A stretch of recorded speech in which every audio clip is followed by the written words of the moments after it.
Cette guerre nous affecte tous au niveau du continent africain, à tous les échelons des nations.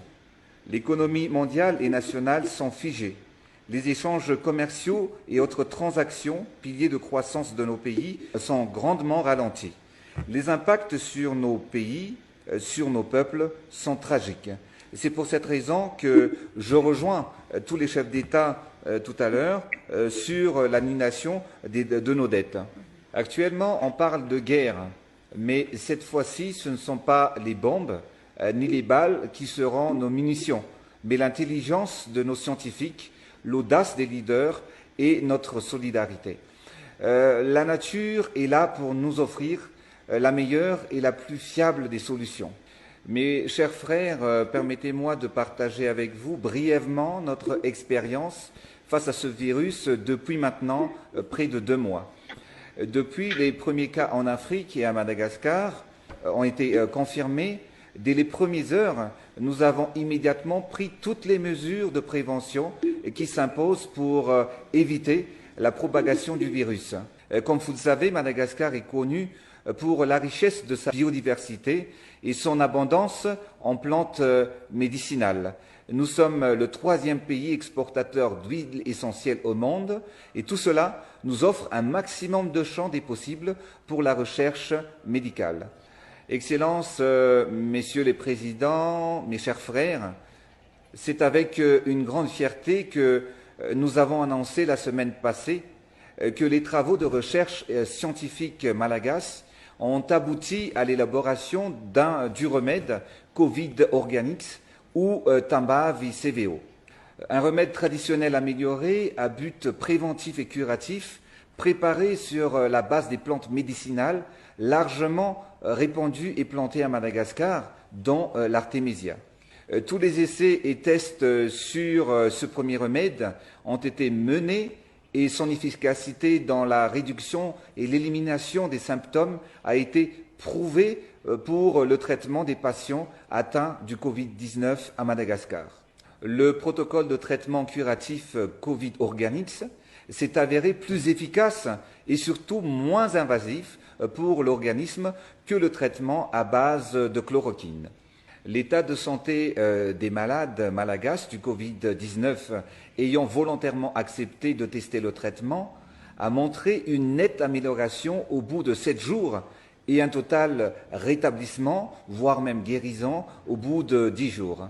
Excellences, Monsieur le Président, aujourd'hui nous avons entre nos mains une solution simple, naturelle et efficace pour nous aider à vaincre cette pandémie. Notre impératif à tous est le même, préserver et sauver les vies en danger sur le continent. Notre devoir est avant tout de protéger nos peuples, nos enfants et nos familles. Il est donc plus que jamais temps de coordonner nos actions. C'est l'heure de la solidarité africaine. Nous pouvons faire la différence dans la lutte mondiale face à ce coronavirus.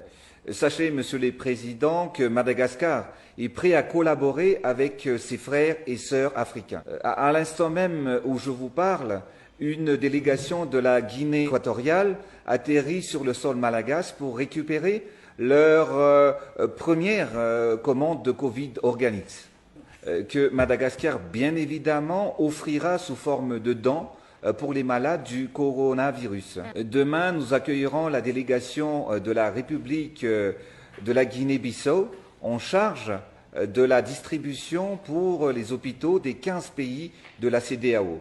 Il y a un adage chez nous qui dit que c'est dans les moments difficiles qu'on reconnaît les vrais amis. Nous sommes là, Madagascar est là pour venir en soutien et en aide à tous les pays amis dans leur action face au Covid-19. Excellences, Monsieur le Président, je suis certain qu'à travers nos efforts associés, nous vaincrons cette pandémie en puisant dans le meilleur de nos traditions, de notre biodiversité, en soutenant notre jeunesse et nos scientifiques. Investissons sur toutes les initiatives qui valorisent nos pays et notre continent. Je l'ai toujours su, Madagascar et l'Afrique ont tout pour réussir. Nous avons toutes les ressources et l'énergie pour accomplir cela. Et aujourd'hui, si on veut laisser un nouvel Afrique à nos enfants, c'est nous tous qui devrons nous engager pour changer le cours de l'histoire et la vie de nos concitoyens. L'avenir compte sur nous et repose sur nos épaules, car personne à part nous, frères et sœurs africains, ne pourra et ne saura changer notre situation. Plus que jamais aujourd'hui, alors que le reste du monde se tourne enfin vers l'Afrique et commence à constater notre potentiel, nous devons défendre nos valeurs et le bien de notre peuple. Mes chers frères présidents, plus que jamais, l'Afrique est fière et déterminée. Je vous remercie. C'est le lieu du lien d'ailleurs entre ce qui a été dit par notre frère Angeline et ce que je souhaiterais pour ma part, et je sais que tous... Demander de faire la promotion des investissements, d'être attractif, il faut que la mariée soit belle. Il faut donc faire des holiday tax surtout. Il ne faut pas prendre des taxes, il faut inviter les gens à venir investir, puisque les pays sont risqués, il y a les maladies, il y a les guerres. Donc ceux qui viennent sont tellement courageux qu'il faut tout leur offrir, c'est ça la vérité.